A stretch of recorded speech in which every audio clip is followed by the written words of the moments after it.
Hello, good evening, students. Good evening, sir. Good evening, sir. Good evening, sir. Very good evening to all of you. क्या बात है, आज आप लोग का मोटिवेशनल सेशन चल रहा है क्या? जी आलम सर के साथ जी। सर आपकी वो क्लियर नहीं आ आपकी रही। साउंड ना बीच में कटती है। अच्छा, अभी या हमेशा? नहीं अभी अभी कटी। आ रही है। असल में एक्चुअली जब क्लास स्टार्ट होती है ना तो थोड़ा लगता है 1-1.5 मिनट का मिशन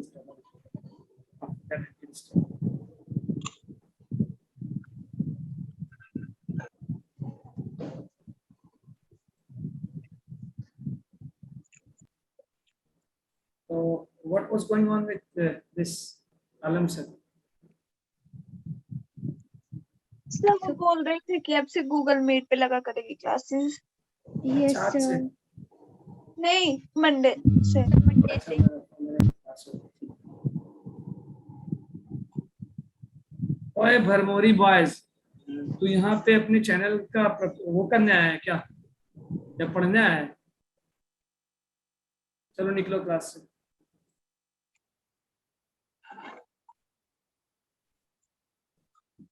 बकवास करने के लिए तुमको थोड़ी बुलाया यहाँ पे।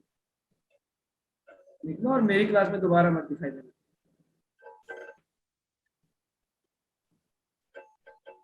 बकवास करते हैं, कोई तरीका है? क्लास में आके सब्सक्राइब माई चैनल क्या करेंगे लोग? ओके ठीक है स्टूडेंट्स, सो लास्ट क्लास में हमने क्या डिस्कस किया था, जल्दी से बताएं so that we can proceed further. Sir inductance की थी। इंडक्टेंस किया था, इलेक्ट्रोमैग्नेटिक इंडक्शन। अच्छा, ये चैप्टर आपको पिछले चैप्टर से आसान लग रहा है कि नहीं? Yes sir. अच्छा, आसान इसलिए लग रहा है क्योंकि बहुत सारे टर्म्स आपने पढ़ रखे और जो अगला चैप्टर आ रहा है ना अल्टरनेटिव करंट, वो देखेंगे और आसान लगेगा इससे। लेकिन आसान उसी को लगेगा जिसने पीछे कुछ कर रखा होगा, वरना तो उसको हर टर्म नया। जैसे मैं बोलूंगा फ्लक्स, अब आपने पढ़ा होगा फ्लक्स, तो फौरन में लिखूंगा E dot D A, B dot D A, Gauss law, आप फौरन समझते जाओगे।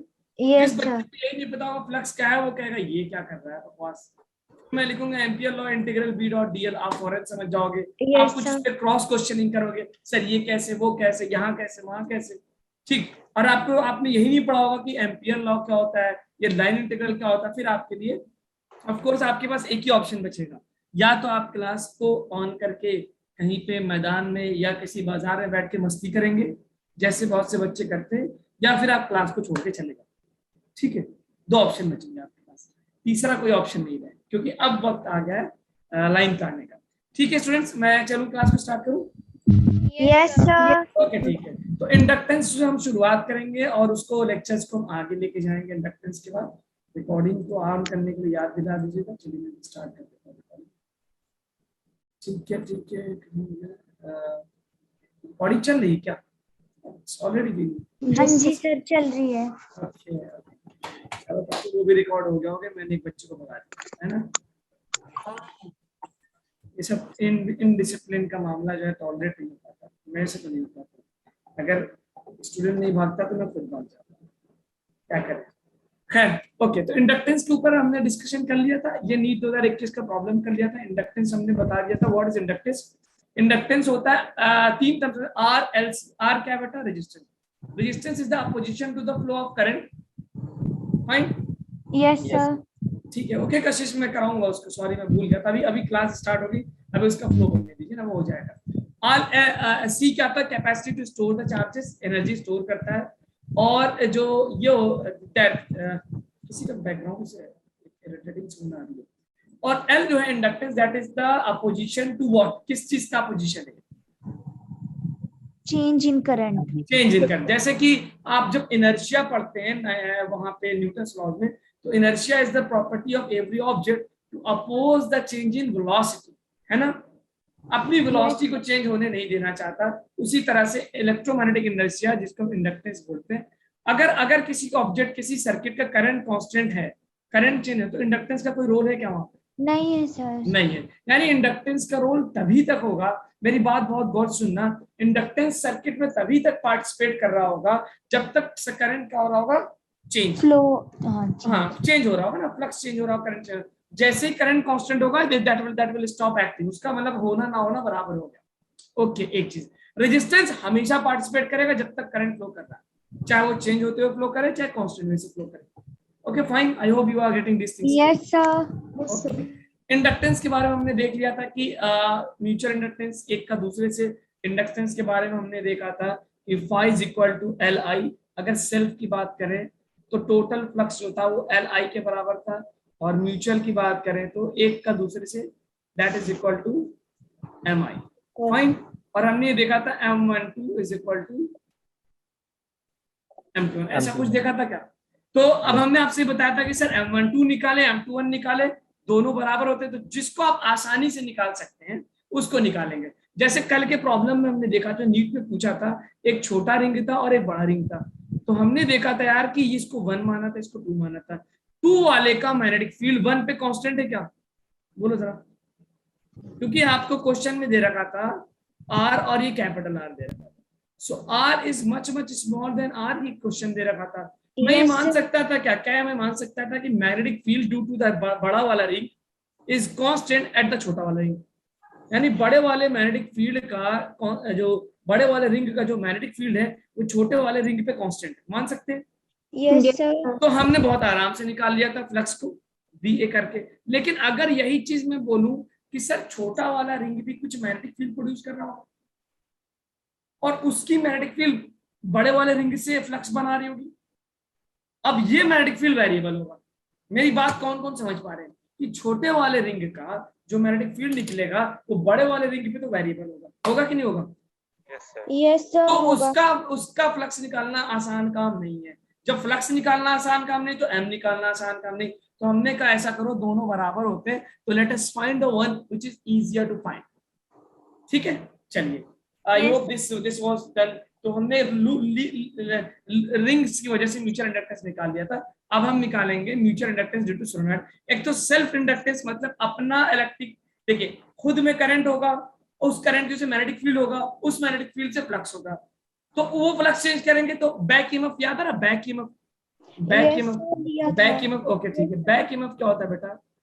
बैक ईएमएफ क्या होता है फिर से बता दूं कि मान लेते हैं कोई लूप है, कोई कॉइल है, आपने इसमें करंट पास कर दिया, इसमें करंट पास हो गया, बहुत ध्यान से देखिएगा, बहुत मजा आएगी, बहुत ही मजा आएगी। आपने करंट दिया बेटा, करंट से क्या पैदा होगा? मैग्नेटिक फील्ड, और मैग्नेटिक फील्ड से सेल्फ मैग्नेटिक फील्ड से कुछ फ्लक्स होगा। इसको क्या सेल्फ फ्लक्स बोल सकते हो क्या? बोल सकते हैं। ओके, अब मान लो आपने आई को चेंज किया तो बी चेंज होगा, और जब बी चेंज होगा तो फ्लक्स चेंज होगा, और जब फ्लक्स चेंज होगा तो कुछ होता है। जब फ्लक्स चेंज होता है किसी भी कंडक्टिंग लूप का तो कुछ होता है, वो क्या होता है? प्रोड्यूस होती है, ईएमएफ प्रोड्यूस होता है, फ्लक्स चेंज होता है। तो इसको चेंज होने से एक चीज आएगी क्या? ईएमएफ प्रोड्यूस होगा। इट मींस, और ये ईएमएफ कैसे प्रोड्यूस होता है? लेंज लॉ क्या बोलता है? This EMF, induced EMF will try to oppose the flux change. Yes, यानी अगर फ्लक्स बढ़ रहा था तो घटाने की कोशिश करेगा, और घट रहा था तो बढ़ाने की कोशिश करेगा। इसी ईएमएफ का नाम हमने बोला था which is produced due to the self current, that is known as what? इसी को हमने क्या नाम दिया था? Back EMF. बैक ईएमएफ इसलिए नाम दिया था क्योंकि अपने ही ईएमएफ को बैक करने लगता है, रोकने लगता है ना। अपने ही ईएमएफ को क्या करने लगता है बेटा? यानी अपने आप को ही रोक रहा है। I hope this point is getting clear too. Yes ठीक है, अब जैसे एग्जांपल के तौर पे हम देखें, मान लो एक सर्किट है, एक कंडक्टिंग लूप है, और सेल लगाया, और हमने क्या किया, अभी स्विच ऑफ है, तो फ्लक्स कितना है? 0। करंट कितना? 0। ओके ओके, अभी क्या ऑफ है? बहुत ध्यान से देखना, ऑफ है। अब जैसे ही आप ऑफ से ऑन जाओगे, इसका फ्लक्स बढ़ेगा क्या? Yes sir. और जब फ्लक्स बढ़ेगा, जैसे ऑफ से ऑन के, जैसे स्विच दबाया फ्लक्स बढ़ा, तो फ्लक्स बढ़ा। जब फ्लक्स इंक्रीज हुआ तो what will happen? Back EMF क्या करेगा? बैक ईएमएफ प्रोड्यूस होगा, और ये बैक ईएमएफ क्या करेगा? Try to decrease the current, decrease EMF को घटाना, यानी जो बैक ईएमएफ प्रोड्यूस होगा that will produce in the opposite direction of the applied EMF. Back EMF try to decrease current, try to decrease current. क्योंकि आप जो है current को 0 एम्पियर से कुछ वैल्यू तक ले जा रहे हैं ना, कुछ मान लो 1 एम्पियर 2 एम्पियर, तो फ्लक्स बढ़ रहा है, तो back EMF try to decrease current, तो जो बैक ईएमएफ प्रोड्यूस होगा that will be opposite to the applied EMF, यानी इधर पे इधर प्लस होगा, इधर क्या होगा minus. It means opposite direction में एक ईएमएफ पैदा हो जाएगा जिसको बोलेंगे बैक ईएमएफ। आई होप ये सर्किट आपको समझ में आ रही है।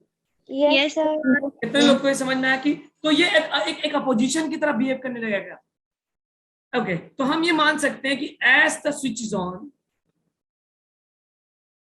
जैसे ही स्विच ऑन करेंगे बैक ईएमएफ, अच्छा आइडियली हम ये मानेंगे कि इनफाइनाइट ईएमएफ प्रोड्यूस हो जाता है और वो सर्किट को ब्रेक, मतलब हम ये मान सकते हैं बैक ईएमएफ, बहुत ध्यान से सुनिएगा, back EMF opposes current flow, back EMF current flow को अपोज करता है। तो आइडियली क्या करेगा, हम आइडियली क्या मान सकते हैं, बट आइडियली क्या मानेंगे, आइडियली हम ये मान सकते हैं as the switch is on, ideally ये मानेंगे कि करंट 0 हो जाए,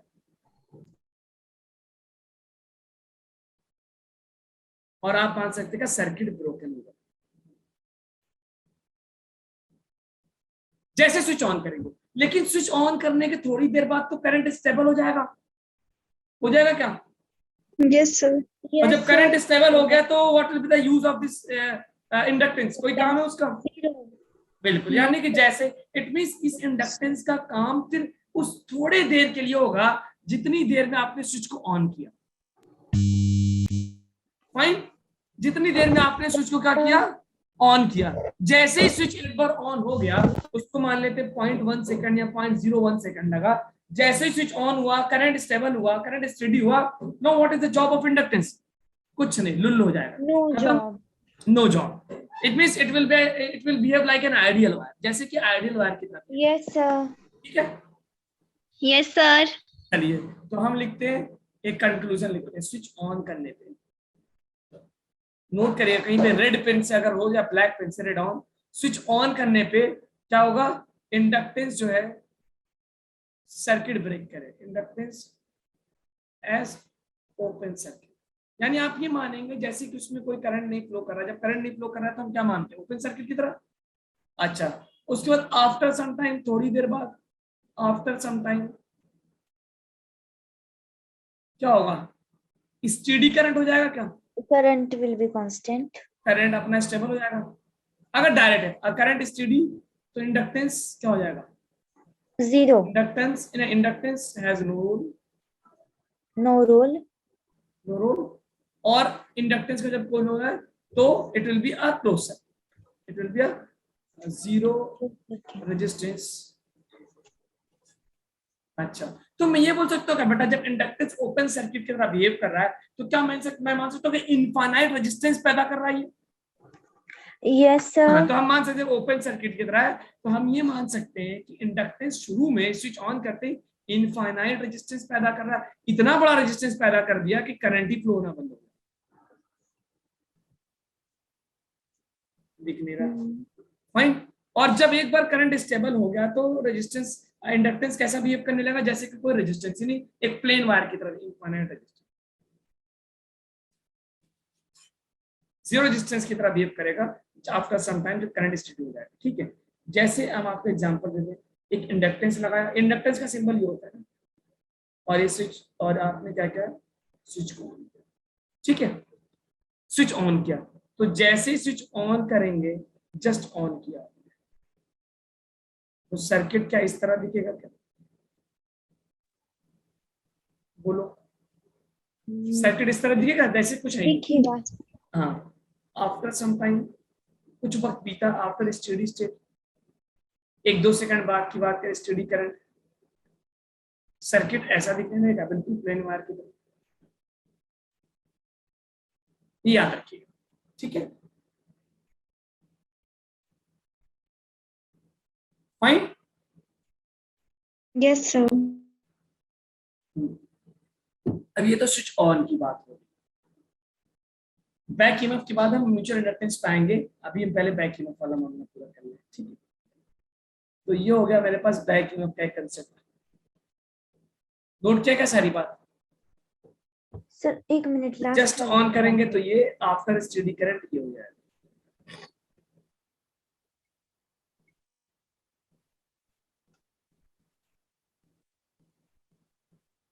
अब जरा स्विच ऑफ करते हैं। मान लीजिए करंट स्टेडी हो गया, सब कुछ है, आपने स्विच ऑफ किया, मान लीजिए स्विच जलाया, बल्ब जलने लगा, उसके बाद स्विच को आप ऑफ करने जा रहे हैं।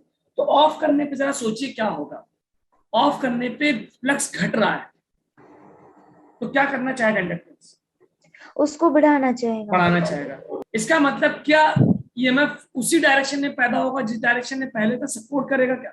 नहीं, स्टार्ट होने पे नहीं, स्टार्ट होने पे फ्लक्स घट रहा है, सॉरी फ्लक्स बढ़ रहा है, तो उसको घटाना है। तो घटाने के लिए उसने करंट को अपोज किया, ठीक है। जब आपने स्विच ऑफ किया तो फ्लक्स घट रहा है, फ्लक्स घट रहा है तो लेंज लॉ के अकॉर्डिंग वो फ्लक्स को बढ़ाना चाहेगा। तो क्या EMF in the direction of current जिस डायरेक्शन में था उसी डायरेक्शन में पैदा करेगा, तभी तो सपोर्ट करेगा उसको, यानी घटने से रोकेगा। मेरी बात समझ में आ रही क्या आपको? नहीं सर, नहीं नहीं समझ में आ रही है, ठीक है। मैं फिर से ये नोट कर लिया क्या आपने? Yes sir. अब ये हम मान लेते हैं कि ये सर्किट है, ये आपके पास है, दिस इज द एक स्विच ऑन है, स्विच ऑन, कुछ इसमें फ्लक्स चल रहा है, कुछ करंट है, ठीक। Anything, any doubt? यहां तक तो कुछ होगा नहीं? Yes sir. अब आपने क्या किया, एक मिनट,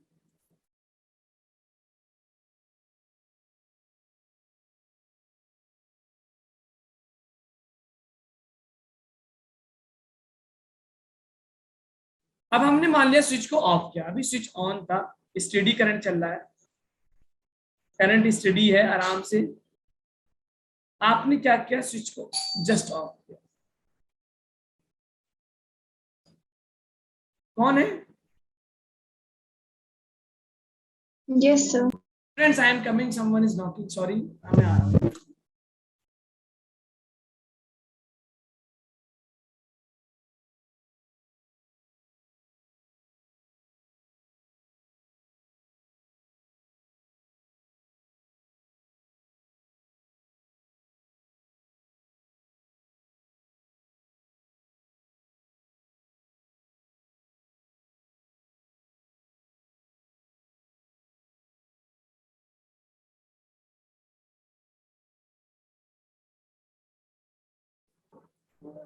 ओ सॉरी स्टूडेंट्स, कोई नॉक कर रहा था बहुत देर से।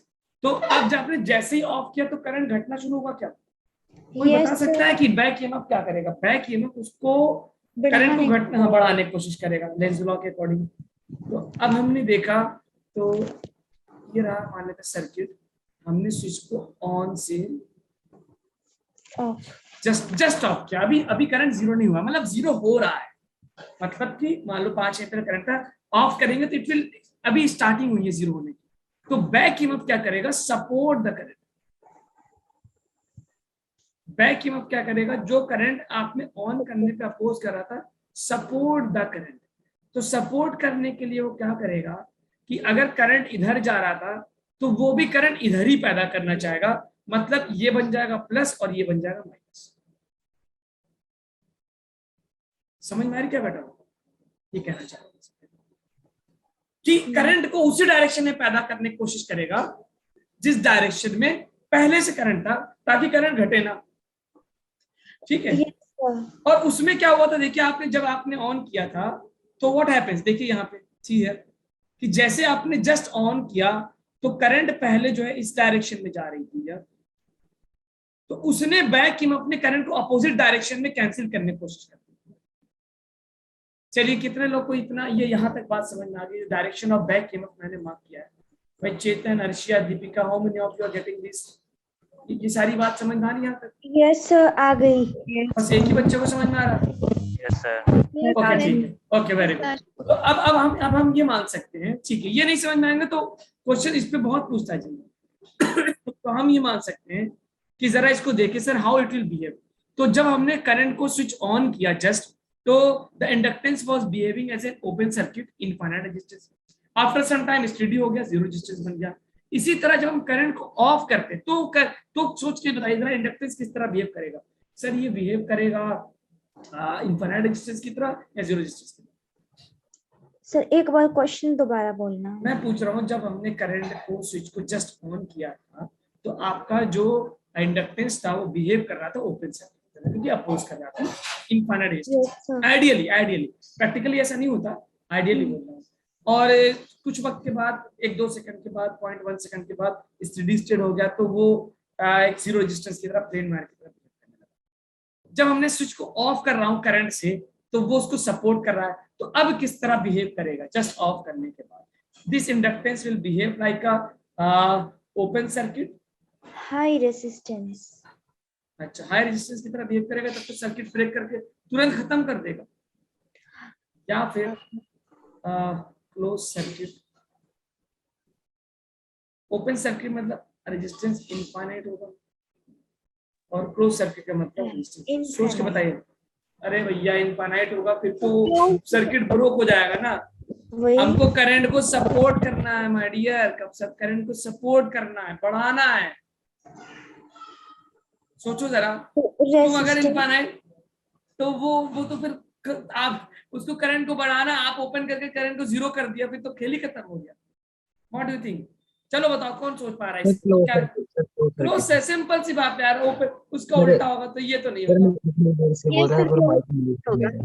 सॉरी। सर मैं बोल रहा था इतनी देर से पर मेरा माइक ही म्यूट था अच्छा मतलब। अच्छा, सॉरी, कोई बात नहीं, हो यस सर। जाता है। ये तो सर मैं आप क्लोज ही बोला था। It's logical. इसका मतलब जस्ट ऑन करने पे ओपन सर्किट की तरह, जस्ट ऑफ करने पे क्लोज सर्किट। क्लोज की हो तरह। गया कंक्लूजन खत्म। Yes sir. Yes sir. और इस स्टेडी स्टेट में लाइक अ प्लेन वायर, कुछ नहीं, it has no ideal wire. Fine. Yes sir. अच्छा, इंडक्टेंस किसका बनता है बेटा? वायर का। वायर के अंदर रेजिस्टेंस होता है, यस सर। सर लेकिन आप ये मान के चलोगे कि ये तो रेजिस्टेंस का सिंबल है, आप ये मानोगे कि आइडियल रेजिस्टेंस का इंडक्टेंस क्या होता है? जीरो।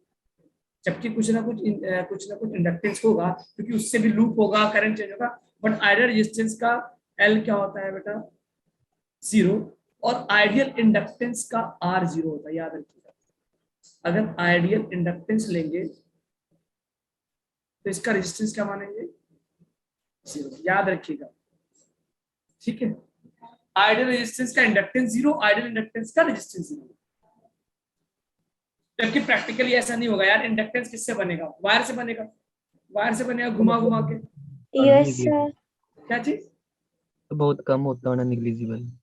हम नहीं, मसला क्या है ना, हमने एक मान लेते, हमने रेजिस्टेंस एक मान लो एक लूप लिया, उस लूप के अंदर रेजिस्टेंस भी है, इंडक्टेंस भी है। हमने क्या किया, दोनों को सेपरेट करके देखा है। उसको हमने कहा अच्छा, रेजिस्टेंस को एक तरफ ले जाओ, इंडक्टेंस को एक तरफ ले जाओ, लेकिन होता तो दोनों वायर के अंदर ही होता है ना भाई। उसी वायर के अंदर इंडक्टेंस भी है, उसी वायर के अंदर रेजिस्टेंस भी है। लेकिन हमने अपने समझने के लिए, अपने कैलकुलेशंस को, अपने सर्किट को आसानी से विजुलाइज करने के लिए दोनों को सेपरेट देख लिया कि भाई तुम अलग हो, तुम अलग हो, ठीक है। सर आपने एल मतलब वो रेजिस्टेंस के लिए एल लिखा है और इंडक्टेंस के लिए आर लिखा है। नहीं, ideal resistance has zero inductance and ideal inductance has zero resistance. R नहीं होना रेजिस्टेंस का सिंबल और इंडक्टेंस का एल होना। मैं कह रहा हूँ ये क्या है बेटा, ये क्या बनाया? रेजिस्टेंस बनाया ना, यस सर। और ये क्या है? ये क्या है? इंडक्टेंस। ये इंडक्टेंस। हाँ, तो यही तो कह रहा हूँ मैं, अगर आर है तो एल जीरो, एल है तो आर जीरो। सर आपने अच्छा जीरो लिखा है सर, तो आर इक्वल नहीं समझ पा रहा है।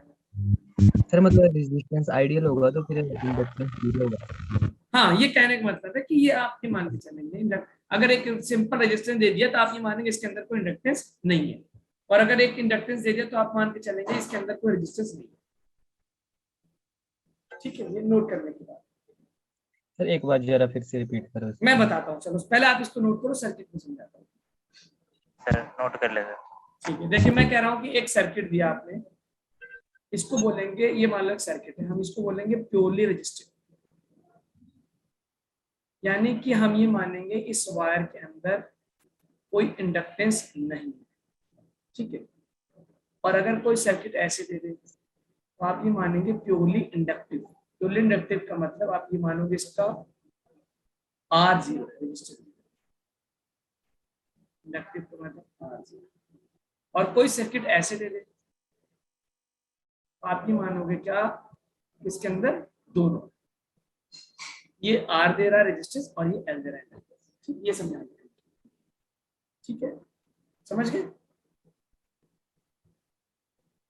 आप तो समझ गए होगे, जब भी दुविधा है। Yes sir. सर बोथ वाला लास्ट वाला कैसे किया? बोथ में है कि मैंने एक रेजिस्टेंस लगा दिया और एक इंडक्टेंस लगा दिया। आइडियल रेजिस्टेंस का मतलब? आइडियल रेजिस्टेंस का मतलब आप ये मानेंगे कि वो एक ऐसा वायर है जिसके अंदर कोई इंडक्टेंस पैदा नहीं हो रहा। ठीक है, अच्छा कैसे मैं एक भी समझाता हूँ और आसान करता हूँ, दो तरीकों से। मान लो आपने बेटा एक सोलेनॉइड लिया, एक सोलेनॉइड में कुछ रेजिस्टेंस होगा क्योंकि ये वायर से बना है, होगा क्या? Yes sir. सोलेनॉइड। और क्योंकि इसके अंदर फ्लक्स लिंक हो रहा है, फ्लक्स लिंक होने से इंडक्टेंस भी होगा, है ना? आपको पता होगा फ्लक्स लिंक हो रहा है तो बैक ईएमएफ होगा, लेंज लॉ लगेगा, ये सारा डीलिंग होगा, तो हैज इंडक्टेंस। हमने क्या किया, हमने ये देखा कि यार एक ही, इसको हमने दो पार्ट में ब्रेक कर दिया, इसके रेजिस्टिव पार्ट को ऐसे शो कर दिया और इसके इंडक्टिव पार्ट को ऐसे शो कर दिया, और हमने ये बोला कि इस वायर का जो रेजिस्टेंस वाला पार्ट है उसको ये मान लो उसमें इंडक्टेंस नहीं है, और जो इंडक्टेंस वाला पार्ट है उसमें मान लो रेजिस्टेंस नहीं है। मतलब है तो एक ही वायर, लेकिन उसको दो डिफरेंट हिस्सों में मैं देख रहा हूँ। जैसे एक आदमी है, मान लो वो बाप भी है और चेयरमैन भी है तो एक ही आदमी ना। Yes sir. अब वो स्कूल में चला गया, स्कूल में अपने उसके बच्चे उसको चेयरमैन कह रहे हैं, अब बाप नहीं है तो दोनों। अब वो घर आ गया तब वो चेयरमैन नहीं है, अब उसको डांट पड़ेगी बीवी से, समझ गए ना? Yes sir. और बच्चे भी डिमांड करना शुरू कर देंगे। अभी स्कूल में है, वो बच्चों को डांट रहा था और बच्चे बिल्कुल सर सर सर, है ना? और घर पे गया तो अब पापा बन गया। अब पापा बनते ही बच्चे, पापा मेरे को ये दिलाओ, मेरे को वो दिलाओ, बे चुप हो जाना। तो ये है, आदमी एक ही है, हमने उसको अलग अलग तरीके से देखना शुरू कर दिया। ठीक है, यस जैसे मेरी जहाँ में जो मेरा इंस्टीट्यूट है वहां पे जो डायरेक्टर है उनके 3 बच्चे पढ़ते हैं उस इंस्टीट्यूट में, ठीक है, और 2 तो उन्हीं के क्लास में है, ठीक, 2 तो उन्हीं क्लास में है। तो अभी उस दिन मैंने देखा कि एक टीचर जो है वो, उनके बारे में वो एक स्टूडेंट जो है वो थोड़ा सा बाकी तो ठीक है, थोड़ा सा मिसबिहेव टाइप का मामला हो गया तो कंप्लेन लेके गई और उन्होंने वहीं पे उसको सूद दिया। ठीक है, तो टीचर जो ले गया था वो डर गया, ये क्या कर दिया। तो ये कह रहे हैं कि देखिए, मैं वहीं पे खड़ा था, उनके डायलॉग सुनिए, बड़ा मस्त डायलॉग। कह रहे अभी जो मैंने इसको मारा है ना, वो डायरेक्टर की तरह नहीं, बाप की तरह मारा है। समझ में आई मेरी बात? Yes sir. उन्होंने बोला कि ये जो पिटाई हुई है, डरिए मत, डायरेक्टर वाली पिटाई नहीं, ये बाप वाली पिटाई है। अब मैं फिर से डायरेक्टर बन गया हूँ, अब मैं इसको समझाऊंगा। यानी एक ही वायर है, अब मेरे हिसाब से उसने कभी मतलब आपने उसके एक एस्पेक्ट को सेपरेट कर दिया है, एक ही चीज, ठीक है, समझ में आया क्या? Yes sir. चलो यार बहुत समझा दिया इसमें। अब चलिए हम जरा क्वेश्चंस करते हैं इसके ऊपर, कुछ क्वेश्चंस करते हैं, चले आप क्वेश्चंस करें। Yes sir. अब देखो, जैसे एक क्वेश्चन दे रखा है तुम्हारे पास कि कह रहा है कि calculate the current which by given battery following circuit just after closing the circuit and some time after closing. चलिए इसको सॉल्व करिए। Just after closing the circuit आपको पता है इंडक्टेंस को किस तरह ट्रीट करना है, और just after some time inductance को किस तरह ट्रीट करना है।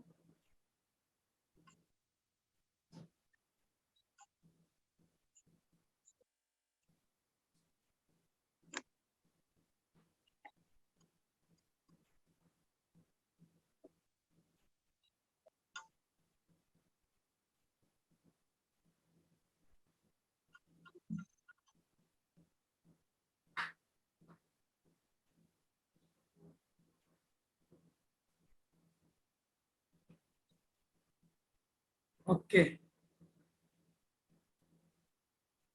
तो जस्ट आफ्टर क्लोजिंग सर्किट ये इंडक्टेंस दिख रहा है आपको क्या? ये किस तरह बिहेव करेगा? ओपन सर्किट, इंडक्टेंस का ओपन सर्किट, तो सर्किट कुछ इस तरह, अगर ए पार्ट में देखूं तो ए पार्ट में सर्किट कुछ और ऐसा दिखेगा,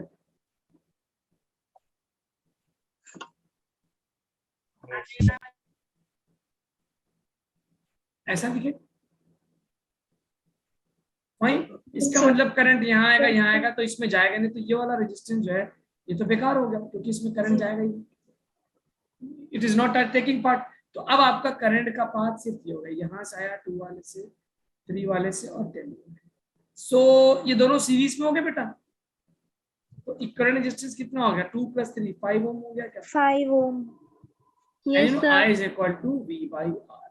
V by तो R. वोल्टेज कितना 10, रेजिस्टेंस 10 कितना by 5, 5. 1 by 2. 2 एम्पियर का है। 2 1. ठीक है, चलो अब यही काम करो तुम बी वाले में। बी वाले में फिर से सर्किट बनाओ, और बी वाले में जब सर्किट बनाऊंगा तो कैसा दिखेगा सोच के बताने।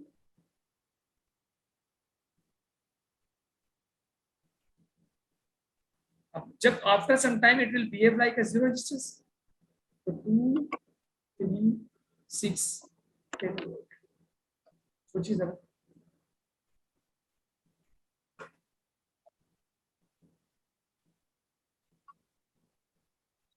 अब करंट यहाँ आएगा, यहाँ जाएगा, यहाँ जाएगा, तो कुछ पैरेलल कॉम्बो दिखने लगा क्या, पैरेलल कॉम्बिनेशन 3 और 6 वाले पैरेलल में। 3 और 6. Yes sir. तो पैरेलल अगर आप निकालेंगे 3 और 6 का, तो यार मैं इस लेवल में बताने नहीं जा रहा हूँ, आपको बहुत बात कर रहा है। 3 और 6 का parallel I think R1 R2 upon R1 plus R2 no sir, 2 हो जाएगा, 2 हो जाएगा। सो ये बन गया फाइनली 2 इधर का, 2 इधर का, और 10 का यहाँ लगाया, 2 और 2 सीरीज में आ गए। अब हो गया क्या, सीरीज हो गया। सीरीज में जो है R हो जाएगा कितना,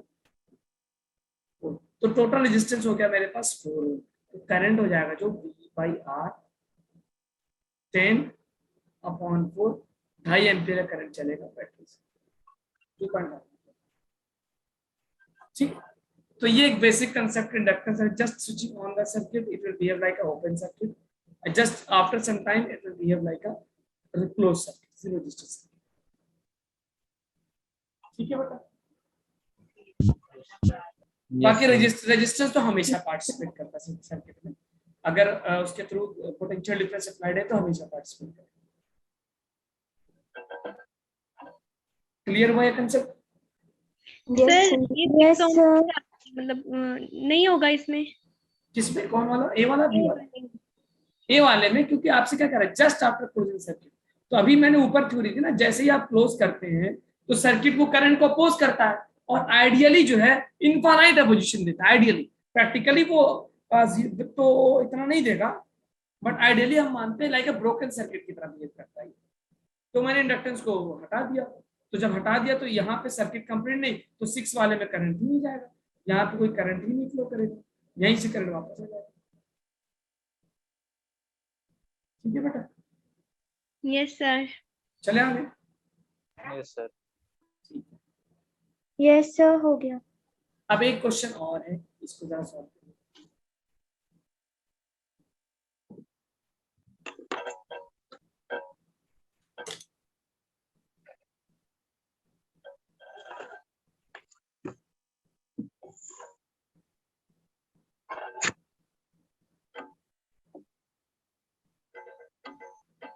अब ये देखिए, कह रहा है कि इंडक्टेंस और बल्ब को आप रेजिस्टेंस मान सकते हैं, बल्ब को आप रेजिस्टेंस मान सकते हैं।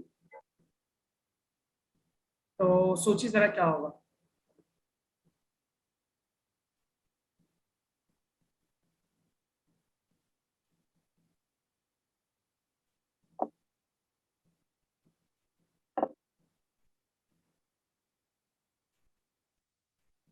पहले का आंसर क्यू वालों पहले होगा मतलब।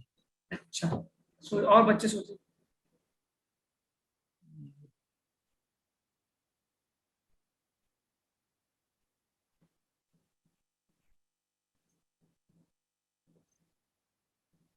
और सर बी में मतलब पी वाला बल्ब ज्यादा ब्राइट होगा और क्यू वाला कम। अच्छा देखिए, तो P और Q दो बल्ब हैं, दोनों को हम रेजिस्टेंस की तरह मान सकते हैं। कह रहा है जस्ट, अच्छा ये दोनों पैरेलल में क्या?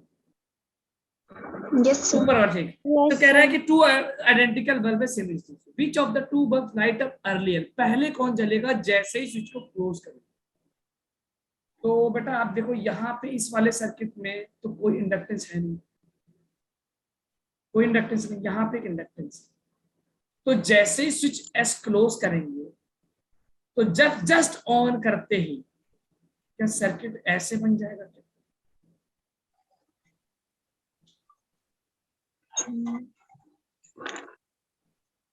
सर्किट ऐसे बन जाएगा क्या जस्ट ऑन करते ही? बोलिए सही बनाया मैंने? Yes sir. ओके, तो इसका मतलब पी वाले में तो करंट फ्लो ही नहीं करेगा, कौन जल जाएगा? क्यू वाला चल जाएगा। After some time steady values हो जाएंगी एंड देन बोथ चलना शुरू हो जाएंगे। तो पहले कौन जलेगा बेटा? Which one will glow first? कौन सा होगा? क्यू हो गया, क्यू हो गया। अब कह रहा which will the bulb be equally bright after some time? कह रहा है आफ्टर सम टाइम, कुछ समय के बाद क्या दोनों का ब्राइटनेस सेम होगा या कम होगा या ज्यादा होगा? तो after some time steady state हो जाता है, सेम। सेम हो जाएगा। सर्किट बनाइए, सर्किट बनाइए मेरे। इंडक्टेंस का रेजिस्टेंस जीरो माना जाता है, इंडक्टेंस का रेजिस्टेंस जीरो माना जाता सर दूसरे वाले में तो है ना रेजिस्टेंस क्यू है। हाँ वाले में दूसरे वाले में ना, दूसरे वाले नीचे वाले में है। कम चलेगा सर, ये कम ब्राइट होगा। हाँ, तो इसका मतलब अगर पूछूं कि which will be more bright which will be less bright?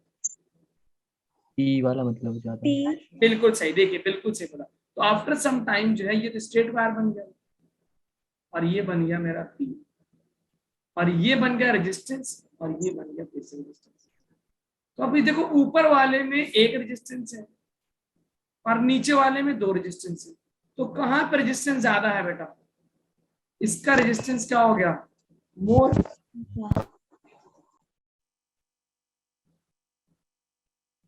Resistance मोर है तो करंट क्या होगा? कम। आई क्या हो गया? लेस। और आपको पता है हीट का फॉर्मूला होता है दूसरा आई स्क्वायर आर टी। टी। जब करंट कम है तो हीट कम है, हीट कम है तो ग्लो भी कम करेगा। तो अल्टीमेटली कौन सा बल्ब ज्यादा जलेगा तेजी से? Bulb P. Number P. क्या बात है, क्या बात है, लॉजिकल क्वेश्चन था। Yes sir. ठीक है,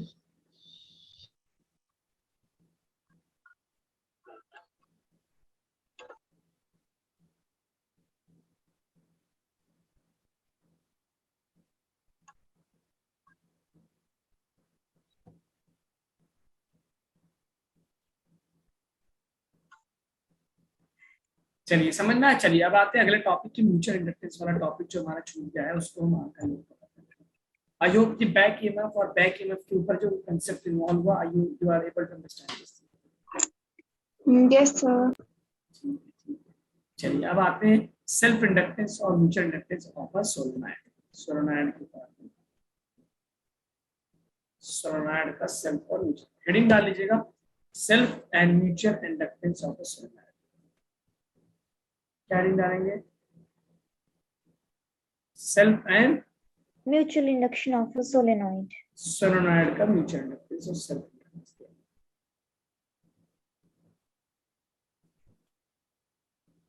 ठीक है, बहुत आसान टॉपिक है, बहुत आसान टॉपिक है। आपको सोलेनॉइड की वजह से मैग्नेटिक फील्ड का फॉर्मूला याद है? दो मैग्नेटिक फील्ड के फॉर्मूले, एक तो आइडियल सोलेनॉइड का और एक फाइनाइट वाले का।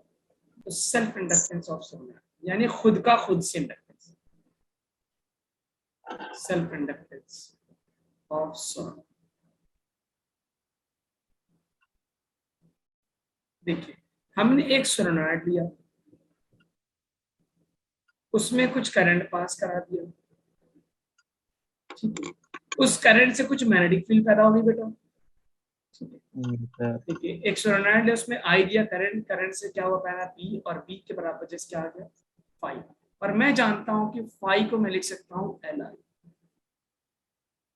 लिख सकता हूं क्या? बोलो भाई। Yes sir.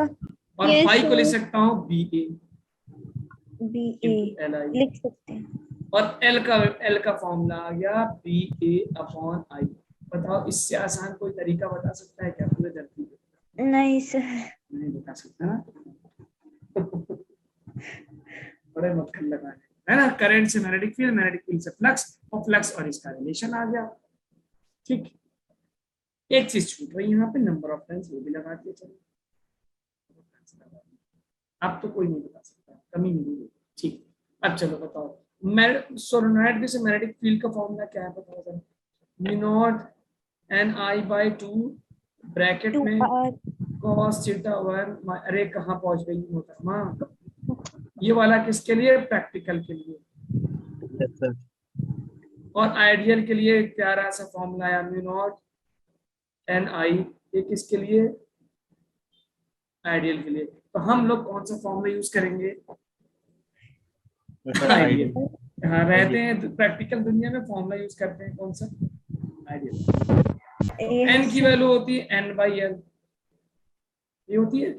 चलो तो हम ये yes formula sir. Mu not N by L into I, रखो जरा इसको यहाँ पे इंडक्टेंस के फॉर्मूले में। एन की जगह होगा एन, मैग्नेटिक फील्ड का फॉर्मूला म्यू नॉट एन आई अपॉन स्मॉल एल। एरिया की जगह एरिया लिख दूं, एरिया मेरे पास हो जाएगा बेटा पाई आर स्क्वायर, लिख दूं पाई आर स्क्वायर, चलो लिख देता हूँ, yes upon I. Current. Okay, I से आई उड़ाया तो mu not N square A by L. Area को तुम बाद में पाई आर स्क्वायर लिखना है यार, मैं मुसीबत पालू, वाई शुड आई पाले द मुसीबत। ये आ गया म्यूचुअल इंडक्टेंस का फॉर्मूला। ठीक है, ठीक है बेटा, सही है क्या। Yes sir. अच्छा, और आपको बताया कि मैं इस एन को, इस वाले एन को I can write this N, capital N को एन इंटू एन लिख सकता हूँ। स्मॉल एन का मतलब नंबर ऑफ टर्न्स पर यस मिनट सर। और कैपिटल एन का मतलब टोटल नंबर। इस फॉर्मूले को घुमा के मैं ए बाई एल भी लिख सकता हूँ। तो यही वाला फॉर्मूला फिर से बन जाएगा mu naught small N square L. यानी दोनों बात एक ही है, आप एक याद कर लो दूसरा डिराइव कर लो। क्वेश्चन में देखिएगा क्या दिया हुआ है, टोटल नंबर ऑफ टर्न्स दिया हुआ है या फिर number of turns per unit length. Yes sir. ठीक है, तो आसान डेरिवेशन का कुछ भी ऐसा लगा आपको यस सके तो सर। बहुत भारी चीज आपने बता दी। इसको आउट ऑफ द इसको बताओ सर, इसको बताओ। कोई ऐसी चीज आपको लगी नहीं सर ये तो एग्जाम में हमसे बोल नहीं पाएगा, बहुत भारी भारी डेरिवेशन।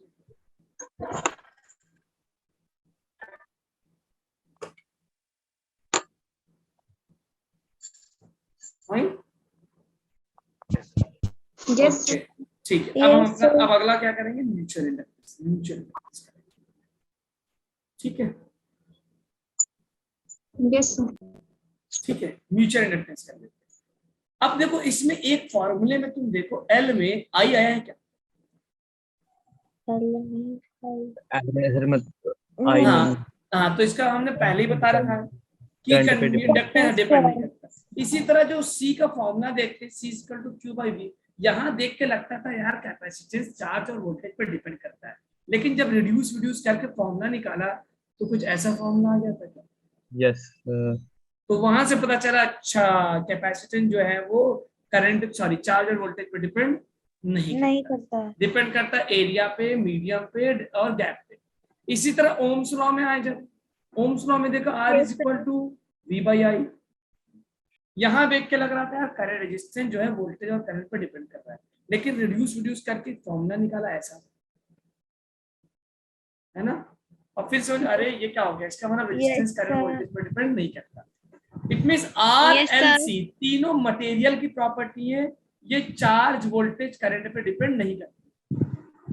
नहीं करते या करते, क्या होगा। नहीं करते।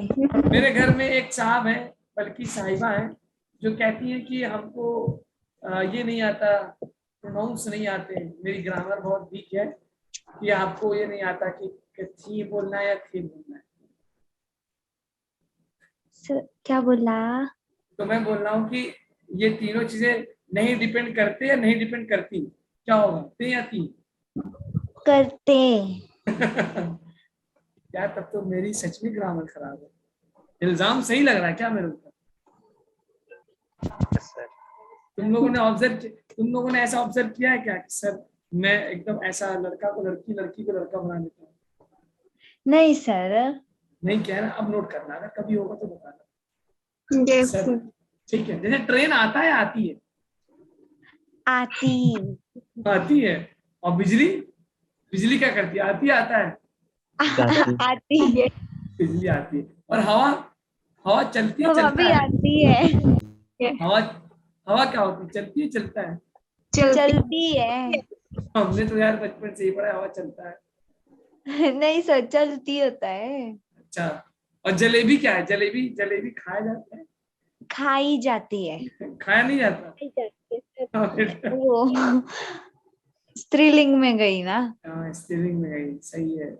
ऐसा करो, फिजिक्स पढ़ते हैं, ये सब दीदी बाद में पढ़ते हैं। चलो, yes mutual sir. Inductance, mutual inductance. इसीलिए मैंने पता है ये सब इंग्लिश विंग्लिश नहीं पढ़ी, फिजिक्स पढ़ा, कोई डाउट नहीं होता है इसमें, कंफ्यूजन नहीं होता है। इंग्लिश में क्या है, बीच में एक लेटर साइलेंट कर देते हैं, यस समझ में। सर, मैं सोचता था बचपन में, लैंग्वेज अब है। जब पढ़ना नहीं है तो लिखा ही क्यों है, बिना वजह यस। स्पेलिंग बड़ी कर दी, और बच्चों को याद करने में दिक्कत हो रहा है। अब कई सारे वर्ड से जिसको कभी पी को पी पढ़ना है, कभी पी को सा पढ़ना है, जब साइकोलॉजी को पी से लिखते हैं, यस सर, है कि नहीं, ऐसा है ना। और टेढ़ी लैंग्वेज है इंग्लिश। तो भाई मैं कह रहा हूँ, जब तुमको देखो, हैं। आप ऐसे साइकोलॉजी लिखेंगे तो ऐसे लिखेंगे साइकोलॉजी, तो हम यस तो ऐसे सर, ही लिख देते हैं। तो मैं कह रहा हूँ भाई, जब तुमको ये वाला पी नहीं पढ़ना था तो क्यों तो लिखते थे, लगाया है क्यों? लगाया क्यों? क्या क्या फायदा हुआ तुमको, कौन सा लॉजिक था, यस नशा सर, चढ़ाए हुए थे। इसी तरह आप और भी देखोगे, नाइट तो लिखना होगा, सुंदर लगता है के word, लिखते हैं आगे। के लगा देगा, तो सुंदर तो लगता है क्या देखने में। है ना। सुंदर। नॉ अब देखो, नॉलेज में तो अलग ही खेल के हैं लोग। यस सर, ये भी साइलेंट है और ये भी साइलेंट है, और यस कुछ सर, साइलेंट है क्या, और ये भी साइलेंट है ना। Yes sir. Yes sir. हमको लग रहा है ये लोग लूडो खेल रहे थे, और लूडो खेलते खेलते दिमाग में आया, लेटर बना दिया यार। खैर चलो, फाइन। यस सर, चलो, अब देखो म्यूचुअल इंडक्टेंस देखते हैं, let us see mutual inductance. Mutual inductance भी वही वाला काम करना है। तो म्यूचुअल इंडक्टेंस डिपेंड करता है, देखिए म्यूचुअल इंडक्टेंस कई फैक्टर्स पे डिपेंड करेगा। सबसे पहले ये डिपेंड करेगा क्या, एरिया पे, नंबर ऑफ टर्न्स पे, दूसरा क्या होगा, नंबर ऑफ टर्न्स कितने टर्न से, मीडियम पे, देखो म्यू नॉट का टर्म है ना, म्यू नॉट क्या है, परमिएबिलिटी, यानी मीडियम है, क्या क्या मीडियम उसके बीच में। और चौथी चीज पे डिपेंड करेगा ओरिएंटेशन, कि दो सोलेनॉइड्स किस तरह रखे हुए। ओरिएंटेशन का मतलब, जैसे मान लो सोलेनॉइड ऐसे भी रखे जा सकते हैं आमने सामने, सोलेनॉइड ऐसे भी रखे जा सकते हैं, एक को ऐसे रख दिया, एक को ऐसे रख दिया। सोलेनॉइड ऐसे भी रखे जा सकते हैं, एक को एक रखा, उसके अंदर दूसरा छोटा वाला बना दिया। ठीक समझ में आ रही क्या बेटा बात, यानी Yes, कि sir. अलग अलग सोलेनॉइड सेम है, बिकॉज अलग अलग केसेस में जो मैग्नेटिक फ्लक्स लिंक होगा वो अलग तरीके से होगा, अलग अलग होगा। अलग होगा। कोई भी हाँ, उनके बीच में गैप कितना है ना, हम area and gap, area and gap भी लिख सकते हैं। ठीक है, तो हम जो है सिंपलेस्ट केस उठाएंगे एनसीईआरटी वाला, जिसपे सबसे ज्यादा क्वेश्चन पूछता है, कि हम उठाएंगे मैक्सिमम फ्लक्स लिंकेज वाला। तो इन तीनों ओरिएंटेशन में तुम बता सकते हो मैक्सिमम फ्लक्स लिंकेज वाला केस कौन सा है, सबसे नीचे वाले का। सबसे नीचे वाला। तो हम लोग क्या है, मैक्सिमम फ्लक्स लिंकेज वाला केस उठाएंगे, यानी mutual inductance of maximum flux linkage, maximum. तो आप लिखिएगा मैक्सिमम फ्लक्स लिंकेज। बहुत आसान है, बेसिक तो वही है। एक सोलेनॉइड लिया, अगले स्लाइड में बताता हूँ, यहाँ पूरा हो नहीं पाया। तो आपने एक सोलेनॉइड लिया, इसमें मान लेते हैं करंट है I1, ठीक है। और दूसरा सोलेनॉइड लिया, मान लेता हूँ ऐसे, और इसमें आपने करंट डाल दिया कितना, I2। इसमें नंबर ऑफ टर्न्स मान लिया आपने N1, इसमें नंबर ऑफ टर्न्स कितना मान लिया बेटा, N2, ठीक है। इस सोलेनॉइड का लेंथ क्या मान लिया आपने, L। बड़े वाले का एरिया मान लिया A1, छोटे वाले का एरिया क्या मान लिया A2। आई होप ये सिस्टम तो समझ में आ गया। अब हम क्या निकालेंगे, you I know one thing, क्या mutual inductance due to 1 2 is equal to M2, इतना मेरे को पता है। Yes sir.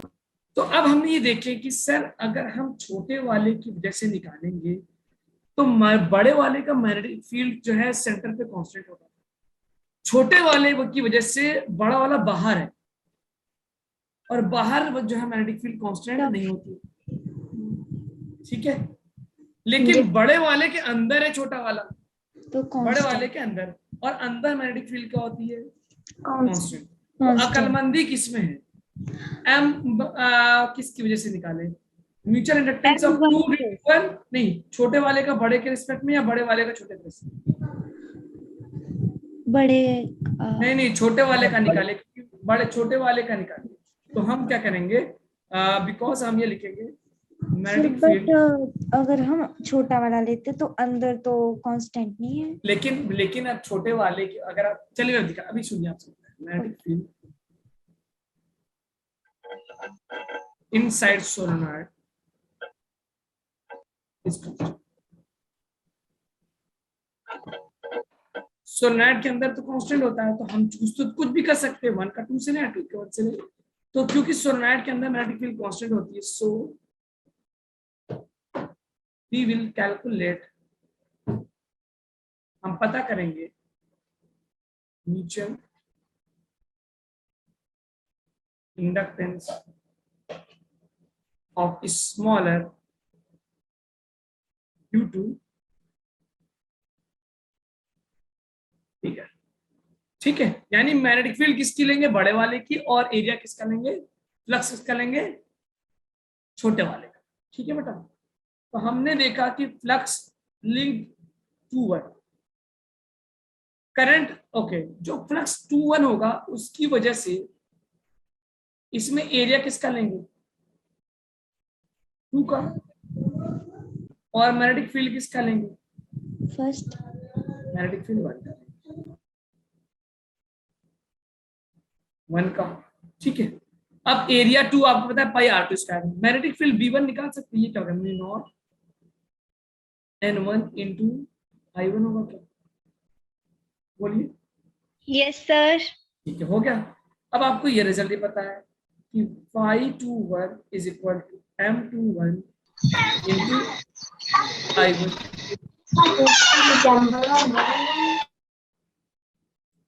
Into I1, flux due to 2 is equal to mutual inductance into current किसका होगा, 1 वाले का, तो phi21 is equal to M21 into I1, fine. चलो phi21 क्या होगा, V1 इंटू A2, और नंबर ऑफ टर्न्स किसके लेंगे, नंबर ऑफ टर्न्स बता सकते हैं बेटा, number of turns, number of turns किसका लेंगे, N1 का कि N2 का, नंबर ऑफ टर्न्स किसका लेंगे, N2 का लेंगे ना बेटा, जिसका फ्लक्स निकाल रहे हैं उसका नंबर ऑफ टर्न्स लेंगे, हाँ नंबर ऑफ टर्न्स इसका लेंगे, तो ये हो जाएगा M2 is equal to M21 into, आगे बढ़ता हूँ जरा, तो नंबर ऑफ टर्न्स P1 की वैल्यू आ गई naught N1 I1 upon L into A2 is equal to M21, I1 से I1 कैंसिल हुआ क्या, देखो बेटा। अब ये म्यूचुअल इंडक्टेंस का फॉर्मूला याद रखना, कई बार क्वेश्चन पूछा गया, we not N1 N2, area कौन सा लोगे, छोटा वाला, अपॉन लेंथ क्या लोगे, टोटल वाला, याद रहेगा, क्या लिख लो चाहे हिंदी में, म्यूचुअल इंडक्टेंस में हमेशा एरिया कौन सा लेंगे, एरिया कौन सा, एरिया स्मॉल वाला, छोटे वाला, म्यूचुअल इंडक्टेंस में हमेशा एरिया किसका लेंगे, छोटे वाले का, ठीक है।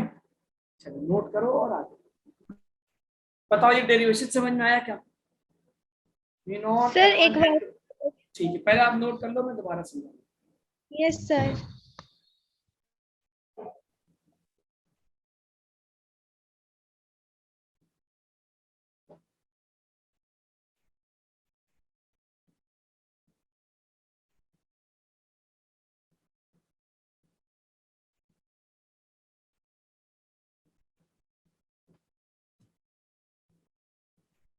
ठीक है, चलो बेटा देखो, हमने कहा कि म्यूचुअल इंडक्टेंस ड्यू टू 1 और 1 टू 1 बराबर होते हैं। यस अब सर। हमें निकालना था, तो हमने देखा कि बाहर वाले का मैग्नेटिक फील्ड जो है, सॉरी बड़े वाले का मैग्नेटिक फील्ड अंदर कांस्टेंट होता है, तो हमने बाहर वाले का ही मैग्नेटिक फील्ड लिया। फ्लक्स किससे निकालूंगा? फ्लक्स छोटे वाले का यानी 2 का, किसके लिए? 1 के लिए, यानी बड़े वाले। 1 तो जब मैं 2 छोटे वाले का 2 का फ्लक्स निकालना हो तो मैग्नेटिक फील्ड किसका होगा? 1 का। एरिया किसका होगा? 2 का, छोटे वाले का। और नंबर ऑफ टर्न्स किसका होगा? छोटे वाले। सेकंड। ठीक है, तो आप ये लिख सकते हो कि कौन सा है? छोटा वाला। छोटा। ठीक है, तो मैंने फ्लक्स निकाले, ये रिलेशन तो मुझे पता, फाई इक्वल टू एम है। तो फाई क्या होगा? नंबर ऑफ टर्न्स 2 का, मैग्नेटिक फील्ड 1 का, एरिया 2 का। बस सॉल्व कर दिया। अच्छा, ठीक है, यस सर, हो गया। ओके, नोट कर लिया सभी लोगों ने? चलिए यस सॉल्व सर। करते हैं और आगे नया टॉपिक स्टार्ट करते हैं। Let's start the new topic also. Energy store का फार्मूला निकालते हैं।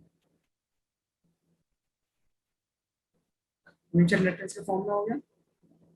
Yes sir. अच्छा, आप जानते हैं बैक ईएमएफ का फार्मूला होता है सेल्फ के लिए क्या होगा? Minus L d I by L d I by d t. Self वाला हो गया। और अगर आपसे पूछेगा इंड्यूस्ड ईएमएफ या बैक ईएमएफ म्यूचुअल के लिए, तो क्या होगा? Minus M d I by d t. किसके लिए? D t. कहीं लिख लेना अगर तुम्हें भूल, ताकि तुम जितनी बार लिखोगे उतनी बार तुम याद करोगे। ठीक है, इस पे बेस्ड एक क्वेश्चन है, मैं आगे बढ़ते हैं क्वेश्चन।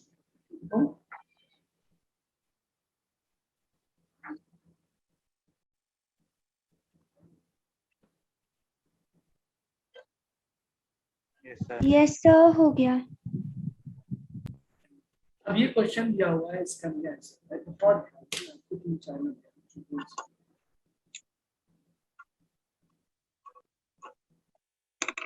एक देखिए क्या कह रहा है। सोलनॉइड हैज 2000 टन्स लेंथ दे रखा है, एरिया ऑफ क्रॉस सेक्शन।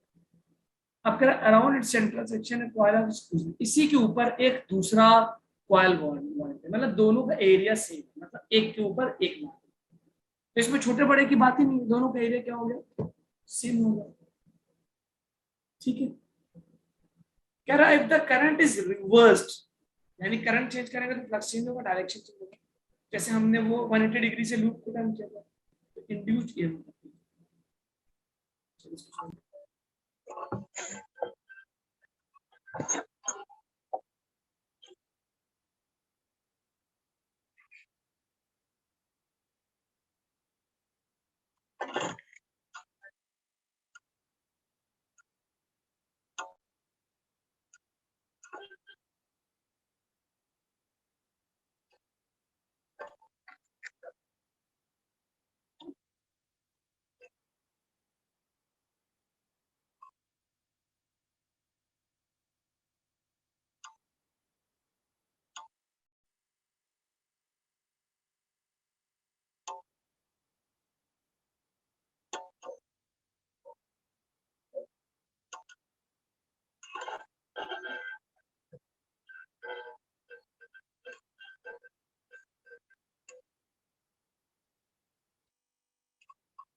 अच्छा, अवनीश का आंसर आ रहा। तो इसमें सबसे पहले तो आपको एम निकालना होगा, क्योंकि इंड्यूस क्या होगा? M d I by d t होगा। तो हमारा टारगेट है क्या? M d I by d t. इसको हम M delta I by delta लिख सकते हैं अगर यूनिफॉर्म है। और ये लिखते क्या, I2 minus I1 upon D। तो सबसे पहला काम क्या है बेटा, M निकालना, म्यूचुअल इंडक्टेंस निकालना, Yes, sir. ठीक है। तो पहले तो M निकालना, फॉर्मूला देखा मैंने, म्यू नॉट N1 N2, छोटे वाले का एरिया अपॉन लेंथ, यही तो फॉर्मूला है। Yes sir. तो म्यू नॉट N1 ऊपर वाला 2000 टन हो गए, फिर N2 कितना है, 300 टन। एरिया दोनों का सेम है, एक के ऊपर एक, मतलब ये ऐसा है कि एक के ऊपर एक बार दिया गया है, तो एरिया ना छोटा बड़ा की कोई बात ही नहीं होगी, सब बराबर है। कितना एरिया है, कहाँ गया एरिया, ये रहा 1.2 इंटू 10 पावर माइनस, और लेंथ कितना है 0.5। आई थिंक ये कैंसिल होकर होगा कितना, 4, ठीक है। तो ये कितना हो जाएगा बेटा, देखना जरा, 3 2 5 0, तो 4 2 8 8 3 24, 24 mu naught into 10 power 5 into 10 power minus, और म्यू नॉट की वैल्यू होती है, mu naught is equal to 4 pi into 10 power 4 pi into 10 is to minus power 7 into 10 power 5 में से 3 गया, तो 24 इंटू 4 कितना होता है, 96 पाई इंटू 10 पावर माइनस 5। ये आ गया म्यूचुअल इंडक्टेंस, आंसर यूनिट का है। आई थिंक ये आपको समझ में यस सर। ठीक है। अच्छा, अब आप जो है, सर क्या हुआ, कुछ गड़बड़ हुआ क्या, कहीं पे कुछ मिस्टेक हुई है, मेरे को सही लग रहा है। 3 2 5 4 3 12 15 24 मिनट सही चल रहा है मेरे हिसाब से, ठीक है। अब जरा डेल्टा, अब एम क्या होगा, देखिए करंट का डायरेक्शन जब रिवर्स हो रहा है तो फ्लक्स क्या होगा, रिवर्स होगा ना बेसिकली। तो एम की वैल्यू मैंने लगी 96 पाई इंटू 10, पाई की वैल्यू भी मैं लिख देता हूँ, let me right the value of pi also, 96 pi into 10 power minus 5, I2 को लिख दो -2 और -2, है ना। करंट को रिवर्स किया तो एक बार अगर फ्लक्स पॉजिटिव था तो दोबारा क्या होगा, नेगेटिव अपॉन 2.25। सो ये हो जाएगा 90। अच्छा, इसको अप्रोक्सीमेटली मैं 100 इंटू 3 300 मान लूँ क्या, अप्रोक्सीमेटली 96 को 100 मान ले, इसको 3 मान लो, अप्रोक्सीमेट कर लूँ क्या इसको, yes sir है ना। इधर से थोड़ा घटा के इधर से थोड़ा बढ़ा देता हूँ, 300 हो जाएगा, और ये बन गया 10 पावर माइनस 5, ये हो गया 4, और 1/25 यानी इसका हो जाएगा, ये भी 4 हो जाएगा, है ना। यू नो 1/25 को इसको करने में 100/25 हो जाएगा, तो ये हो गया मेरे पास 4 16 की 48, तो फाइनली मिल गया 4.48 इंटू 10 पावर माइनस 3, जिसको मैं 4.8 इंटू 10 पावर माइनस 2 वोल्ट लिख सकता हूँ। ठीक है, एक स्टूडेंट ने आंसर दिया था, यस वेरी गुड, अवनीश ने बिल्कुल सही आंसर दिया था, 4.8 इंटू 10 पावर माइनस 2। तो आई होप आपको इस क्वेश्चन में म्यूचुअल इंडक्टेंस निकालना भी समझ में आया और बैक ईएमएफ भी निकालना समझ में आया।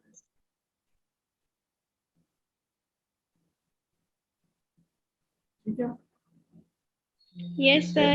ओके, नोट क्या हो जाएगा इस तरह का। पर अगर छोटा बड़ा दिया रहेगा तो आप हमेशा एम में कौन वाला लोगे, you will always take the mutual inductance में छोटे वाले के जो अंदर है बीच में। अब एक सिंपल सा 5 मिनट का टाइम बचा हुआ है हमारे पास, हम 3-4 मिनट में एक सिंपल सा फॉर्मूला डायरेक्ट करके अगले क्लास में इसको कोशिश करेंगे। ठीक है, आगे बढ़ोगे, नोट कर लिया। Yes, sir. Yes sir. तो ये हो गया हमारे पास, लिखिएगा energy of energy storage, energy जैसे कैपेसिटर के अंदर बेटा, अगर हमने कैपेसिटर लिया था तो कैपेसिटर के अंदर जो एनर्जी स्टोर थी वो उसका फॉर्मूला क्या था बता सकते हैं, Q is equal to half Q, q ये Q स्क्वायर बाय 2C था, हाँ यस सर। क्यू और ये था half cv square CV square. ये 3 फॉर्मूले मिलते थे, और ये एनर्जी जो स्टोर थी कैपेसिटर में in the form of electric field, है ना। हमने देखा था कैपेसिटर के अंदर जो एनर्जी स्टोर होती है वो in the form of electric field. अब हमें इंडक्टेंस के अंदर की एनर्जी निकालनी है।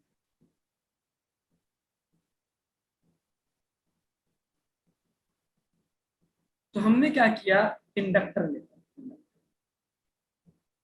Inductor is a property of any conductor to oppose the change. एक इंडक्टेंस दिया बेटा, और हमें पता है कि ये इंडक्टेंस में करंट को ये अपोज करता है, तो इसमें इस करंट को स्टैब्लिश करने में कुछ वर्क करना पड़ेगा क्या? भाई मैं कह रहा हूं कि एक आदमी है, जैसे ग्रेविटेशन है, मिसाल के तौर पे ग्रेविटेशनल फोर्स इसको ऊपर जाने से रोक रहा है क्या? रोक रहा है। तो अगर मैं इसको ऊपर ले आया, इसका मतलब कुछ वर्क किया, और वो वर्क इसके अंदर ग्रेविटेशनल पोटेंशियल एनर्जी में जाके स्टोर हो गई। Am I right? सही बात है, सभी लोग बोलो, समझ में आया? Yes, sir. अच्छा, इसी तरह से एक इंडक्टर जो होता है वो करंट को अपोज करता है। मतलब अगर हम उसके अंदर करंट स्टैब्लिश कर दें, तो उस करंट को स्टैब्लिश करने में कुछ वर्क करना पड़ेगा, और वो वर्क उसमें स्टोर हो जाता है in the form of magnetic potential. ठीक है, तो लिखिएगा इसमें, लिखिए जरा डीलिंग लिखिए थोड़ी सी। क्या डीलिंग लिखिए? डीलिंग लिखिए, लिखिए कि मैं इंडक्टर अपोजेस करंट, अपोजेस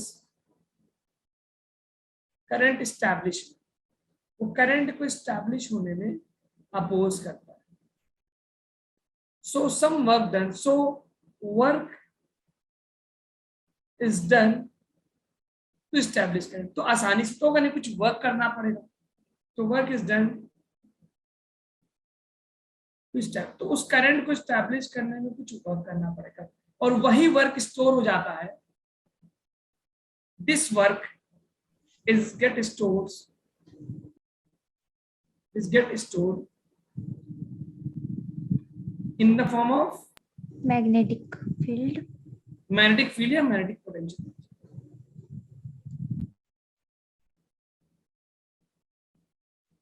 ठीक है, जो यहाँ पे मैग्नेटिक फील्ड लाइन से इस फॉर्म में स्टोर। चलिए डिराइव कर लें, यूनिट फॉर्मूला डिराइव करें। Yes, sir. यस लॉजिक तो समझ में आ गया होगा। यस सर, चलो लिख लिया, ये लैंग्वेज लिख दी जो मैंने लिखवाया। Yes Yes, sir, sir. तो आई हैव सम इंडक्टर, मान लेते हैं इंडक्टर है, इसमें हमने कोई करंट स्टैब्लिश कर दिया और इसका इंडक्टेंस L है। तो हमने देखा पावर का जो फॉर्मूला होता है बेटा, होता है वोल्टेज इनटू करंट। इसको मैं पावर को E इंटू आई भी लिख सकता हूँ। पावर जो होता है work done upon time taken होता है क्या? ठीक है सर। और वोल्टेज को मैं L D I by d T भी लिख सकता हूँ क्या? अगर मैं इसको इंटीग्रेट कर दूं बेसिकली, तो I can also write d W is equal to L I d I. बोलो, डेरिवेशन आसान लग रहा है कि नहीं? यस अब यस आप दोनों सर, तरफ इंटीग्रेट करोगे, इंटीग्रेट करोगे तो ये वर्क बन जाएगा, एल बाहर आएगा, इंटीग्रेशन बन जाएगा आई डी आई। ठीक, इनिशियली करंट मान लो I1, बाद में करंट मान लो I2। आई का इंटीग्रेशन क्या होगा? आई स्क्वायर। एक मिनट जरा रुकिए,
ठीक है। आई का इंटीग्रेशन क्या होगा बेटा? एक्स का इंटीग्रेशन एक्स स्क्वायर बाय 2 होता है, तो ये बन जाएगा आई स्क्वायर आई स्क्वायर। लिमिट रखूंगा मैं I1 से I, आपके पास फॉर्मूला बन जाएगा half L I two square minus I one square.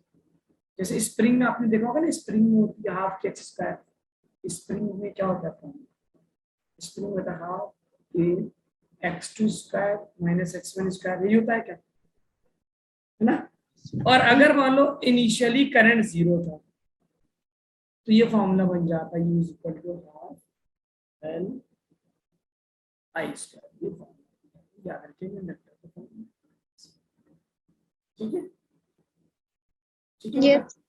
Okay, चलिए यहाँ पे यस क्लास सर, वर्क हो करते गया। हैं। अगली क्लास में इंडक्टेंस को सॉरी EMI और आपका जो बाकी रिवीजन वगैरह वाला पार्ट है, टेस्ट पेपर वगैरह, वो भी देखिए। Yes, sir. ओके, इसको नोट कर लीजिए तो बताइए फिर हम अगली क्लास में। यस सर, हो गया। सभी का हो गया? Yes, sir. ठीक। ओके स्टूडेंट्स, तो मिलते हैं अगली क्लास में। Till then good evening, good night. Good night sir.